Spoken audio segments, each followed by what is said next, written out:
आता पाहूया कशी सुरू आहे विधानसभेची तयारी, त्या संदर्भातल्या टॉप 9 बातम्या। कोल्हापूरमध्ये भाजपचे माजी जिल्हाध्यक्ष राहुल देसाईंनी घेतली शरद पवारांची भेट। राधानगरी मतदारसंघातून लढण्यासाठी राहुल देसाई इच्छुक। संघाच्या हिंदुत्वाच्या अजेंड्यावरच भाजप मुंबईत विधानसभा लढवणार। मुंबईतील 36 मतदारसंघामध्ये भाजपवर संघाची करडी नजर राहणार। संघ आणि भाजप आमदारांच्या बैठकीत महत्त्वाचा निर्णय। अजितदादा गटाची प्रफुल्ल पटेलांच्या निवासस्थानी महत्त्वाची बैठक। या बैठकीत अजित पवार गटाला 60 ते 65 जागा मिळणार असल्याची सूत्रांची माहिती। महायुतीमध्ये 60 पेक्षा जास्त जागा लढण्यावर अजितदादा ठाम।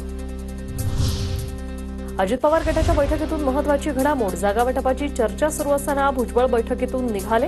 बैठकीतून निघाल्यानंतर भुजबळांनी शिंदे फडणवीसांची भेट घेतली। आदित्य ठाकरे संजय राऊत उद्या मराठवाड्याच्या दौऱ्यावर। शेतकऱ्यांच्या बांधावर जाऊन पूरस्थितीची पाहणी करणार।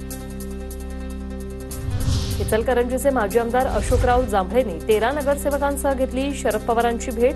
कोल्हापूरच्या पंचशील हॉटेलमध्ये घेतली भेट। 5 सप्टेंबरला संभाजीराजे छत्रपती आणि बच्चू कडू यांच्यात बैठक। पुण्यात होणाऱ्या बैठकीत तिसऱ्या आघाडीची चाचपणी होणार असल्याची माहिती। भाजपच्या नेत्या अमृता पवार भुजबळांविरोधात आक्रमक। फडणवीसांकडे भुजबळांची तक्रार करणार। निधीवर भुजबळांची मक्तेदारी आहे का? अमृता पवारांचा सवाल।